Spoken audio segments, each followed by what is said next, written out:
This podcast is sponsored by ebookit.com, self-publishing solutions for the independent author and small press. Visit us today at ebookit.com. Hello and welcome to the Toastmasters podcast, the official podcast of Toastmasters International.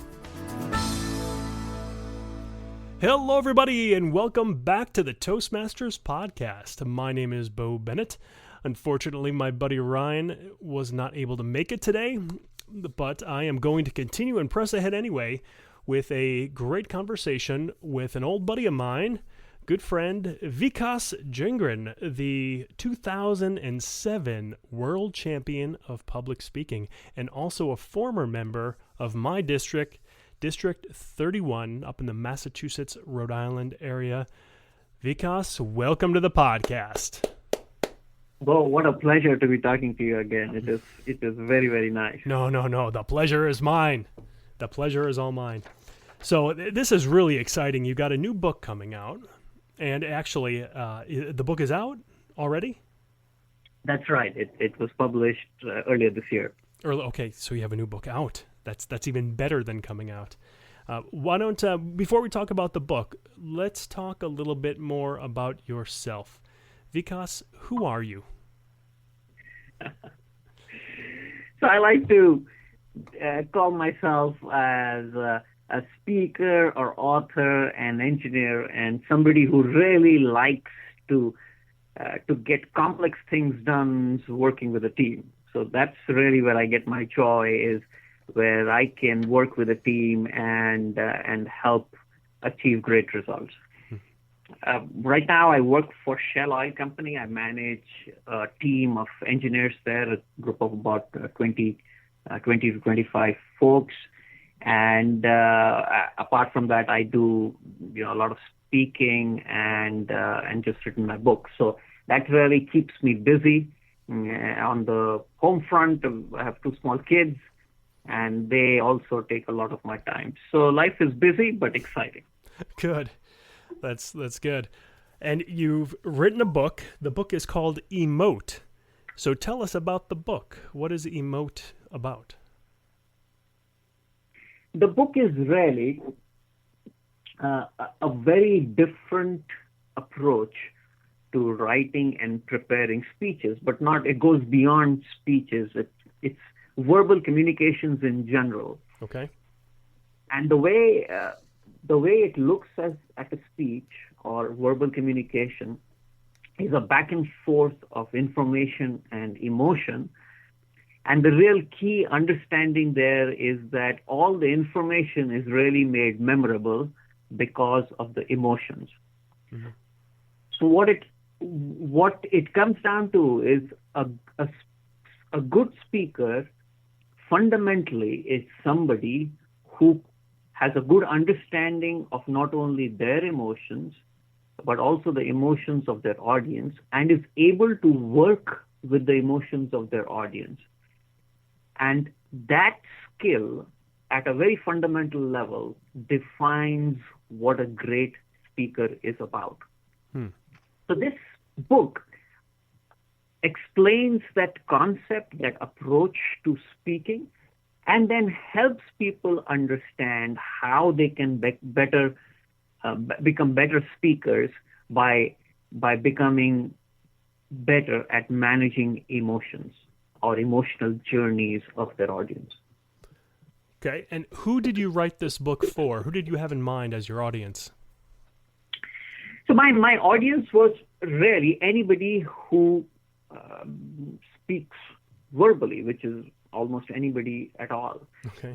What you'll realize when you pick up the book is that it not only applies to speaking and competing, which was my background, but it also applies to an everyday conversation that you're having with your kids, or you're having a conversation with your boss at work, or you're having a Monday morning update of the project that you're working on.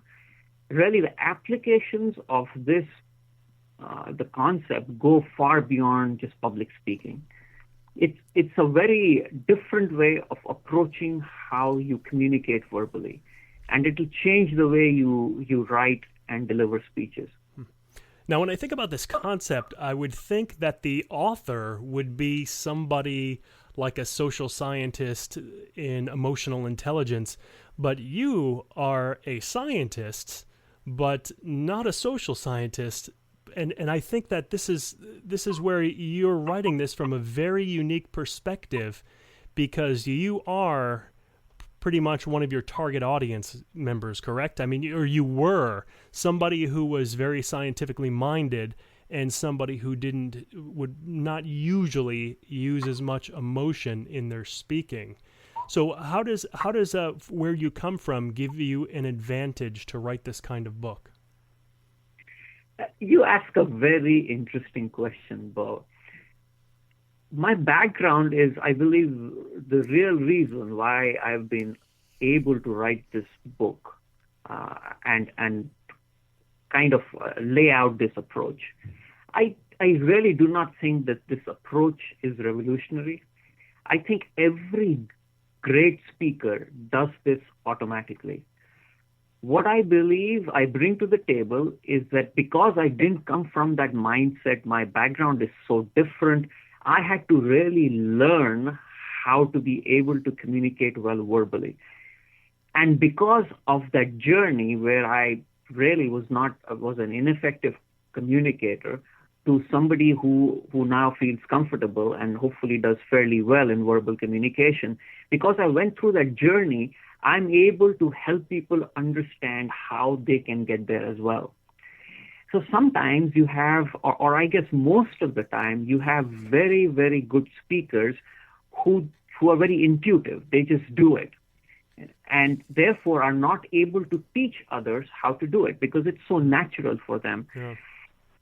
I've had many conversations with very talented speakers that I meet at work and outside of work. And when I drill down as to what they are doing, they're essentially doing what I've written in my book. They just don't realize that. It just comes very naturally for them. So I think you're absolutely right. My background really is the reason why I'm able to write this book, because that unless I went on that journey and was able to go and try and figure out what I was doing at a fundamental level when I was communicating verbally, I would not have been able to put this book together, which helps others also develop that skill. You know, this is called the curse of knowledge.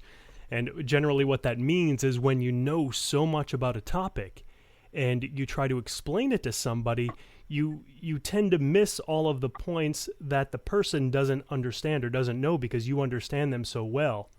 So it doesn't make you an effective teacher. Some of the best teachers are the people who come from a place where they were in the shoes of the people who they're trying to teach, and they understand what they had to learn. It's not intuitive to them. So then they become better teachers. And here's a little secret for you, for you and our listening audience. A lot of times when I do the podcast interviews, I don't read up everything I could on the guest or on the guest material, because if I know everything, I won't ask the right questions. I try to learn just enough to ask the right questions, and then I'll let the guest go ahead and tell me all the information. While they're telling me, they're explaining it to the listeners as well. And I think that's those are both very similar concepts, and I find that very interesting because, like I said, most people who write this kind of book come from a background of the social science where they already know all this information. Yeah, that is actually a very interesting perspective that you brought about interviewing. But you will see that in the book, I had to go back and essentially research a lot about emotional intelligence, about emotions, about the background that forms the basis of this book. If you pick up the book, you will realize that it's very much a research product. I really had to spend hours and hours sitting in libraries, going through documents, books, papers, and that reflects in the book. So my background is in research. I really enjoy doing that. But you will see that a lot of research went into understanding and explaining in a very scientific way what speaking was about and what this approach is about. Great. Did you draw on the research of Daniel Goleman, his emotional Oh, intelligence? absolutely. Yeah. So one of the first people you read up on is Daniel Goleman's work, but there are many others who've done fascinating work related to emotional intelligence and the basics and the origins of emotions and how we can understand and explain emotions, because that understanding is really the key to be able to then work on developing an emotion-based communication approach. Vikas, I'm wondering your take on a common problem. As a scientist, you probably understand that when you're speaking to a scientific audience, or at least a very technically minded audience, you can't go ahead and use very emotional language or flowery language, or basically you can't just say things that aren't supported by facts. There needs to be substance in what you say. So I'm curious, how does this book address that problem of speaking to a very technical or very scientifically minded group using emotion without just irritating them, without getting to the point or saying anything of substance? Again, you're a very interesting question, Bo, and a very relevant one. The approach in no way undermines the importance of content. So this approach is not saying that you do not need content. What it is saying is that content is not enough. And what the book tries to show is that nobody is going to remember your content if that is the only thing you provide. So you have to understand that the content is essential. That's what people come in to listen to you for. But if you just provide only the content, then after you're gone, they will not remember anything. So the memory part comes in, and the remembering part, and it comes in because you are able to work with emotions. And I'll give you a very simple example. All of us go to our favorite restaurant, and we probably have a favorite dish that we always eat. And my wife and I all love to go to Thai restaurants, and there is a particular dish which is a chicken dish with a gravy which is based in coconut sauce. Essentially, it's chicken and coconut sauce is what I love to eat. I always think about what fills my stomach. So it's what fills my stomach, the content, is really the chicken and the rice. But that is not why I remember that dish. I remember the dish because of the sauces and the spices that go into it. So if I was just served the sauces and the spices for dinner, I would be very angry. That's exactly your point. The content is what people come to listen to you for, but that is not why they remember what you have to say. The sauce and the spices, which translate to emotional content in your speech, are really the reason why the content is memorable. That's an excellent analogy. I've never heard something like that before. Do you have that in your book? Or is it? Yes, that's right. Okay, good. I do lay it out in my book. Okay, good. Good. Yeah, I was going to just to say that it's emotion backed up with facts. You don't want to have the emotion in place of the facts. I thought that was pretty good, but I like your spice and chicken story a lot better. Again, it's emotion. It's visualization. It's connecting with something. And actually, Bo, to tell you the truth, that's why stories are so effective. Because everybody says that you have to have stories in verbal communication, whether it's a larger platform where you're speaking to hundreds of people, or even in a one-on-one conversation. But really, the reason stories work is stories connect with you emotionally. They get you emotionally involved. You get to like and appreciate the characters, and essentially gets you involved in an emotional way. And that is why stories for centuries have been the way people have transferred information through generations. So, grandfathers told stories to their grandchildren, and stories were a way in which the information was made memorable. So this is, again, nothing new. People have done this for literally for thousands of years. It's just that we sometimes don't understand why things work. And then hopefully this book lays out the basis of how we remember things and how we can use them in speeches and verbal communication. Gotcha. Yeah. I'd warn everybody, don't forget the chicken. Whatever you do, don't forget the chicken. Quick story. I was just remembering this when you were talking. Back when I was like 18 years old, I was always a skeptic my whole life. I was skeptical about everything and everybody. But back when I was 18, I went to this multi-level marketing insurance seminar with my sister. And there was this guy there. He was probably like my age, like he was 18 years old or something. He had his hair slicked back. He was wearing like a suit. And he was giving this presentation about this company. He said nothing about the company whatsoever. He told this 15-minute story about how he was poor and now he's rich and now he could buy his grandmother the house that she was almost kicked out of. And his eyes were all teared up, and I was looking around, and everybody in the audience, their eyes were all teared up, and they were standing up and clapping and cheering. And then it was over. And then we were sent into these individual rooms to sign papers and pay money. But I just couldn't believe that after listening to this seminar, like you talked about, there was no chicken. There was nothing. There was all sauce. And again, he did an amazing job connecting to people emotionally. But again, I got to caution, you need to have those facts in there. You need to have your main message as well. I agree. And a lot of the times the content is missing. But again, that's not a recipe for success. So I completely agree with your assessment that content is absolutely key.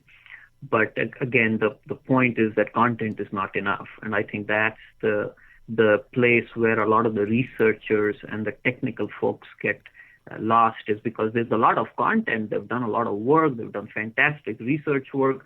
It's just that they forget to bring the emotions, and essentially their work is lost in the sea of research that's carried out, with everywhere. So their work fails to stand out, even though the content is there, because they fail to connect emotionally. They fail to get the emotions to the play. Yeah. And I also wonder if that has to do with the academic cycle. Like if you go through like master's or dissertation work, and you are told over and over again when you're writing scientific paper, there you can't put emotion in there. You have to take out all those words. It has to be very, very straight, very tight, very non-emotional, very factual, because that's what the journals want when they publish something. Again, you bring up a very interesting point, Bo, and you're absolutely right. The way we write technical information has affected how we present technical information as well.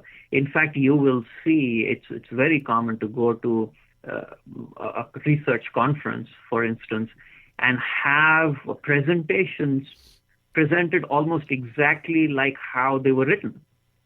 Right. And it's terrible. It makes for a terrible presentation, but it's basically exactly what you're saying. Is people have been that concept has been drilled so much into the scientific community that emotions are not what you bring to a scientific presentation. In fact, many business people also think that emotions have no place in the business community, in the corporate world, which again, it doesn't make for anything to become memorable. I understand where they're coming from, where they don't want their decisions to be affected by emotion. But that doesn't mean you leave emotions completely aside.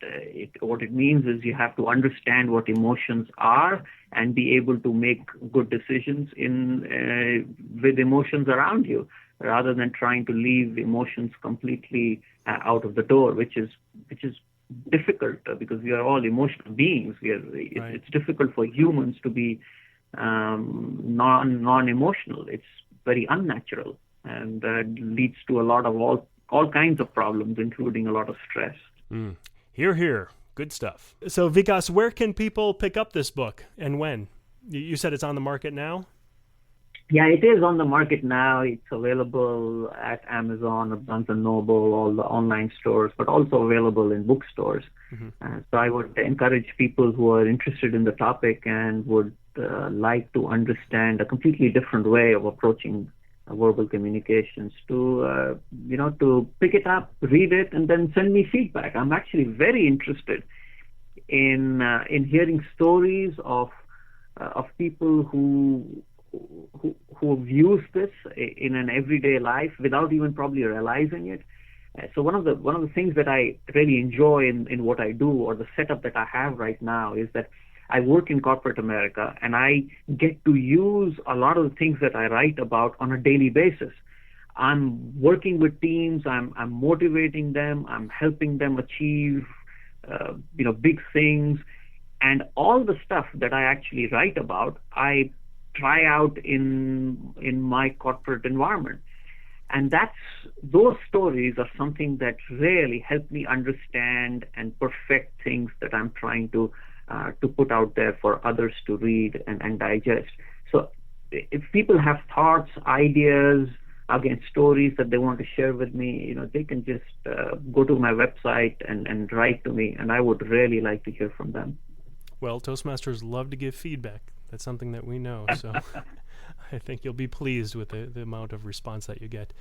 Vikas, one more question. Where can people find out more about you or about your book? Yes, the easiest way to do that is to go to my website. It's vikasjhingran.com. That's spelled VikasJhingran.com. And I'm on LinkedIn, Facebook, Twitter. So there are many ways in which you can get hold of me and follow what I'm doing. That's great. Vikas, it was a pleasure speaking with you, and I hope we could see each other again sometime soon. I'm sure that'll happen, Bo. Thanks so much for having me on your show. All right, you take care. Bye-bye.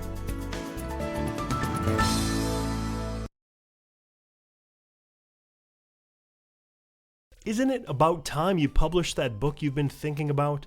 We can help with that. At ebookit.com, we've been providing authors and small presses with ebook publishing services since 2010.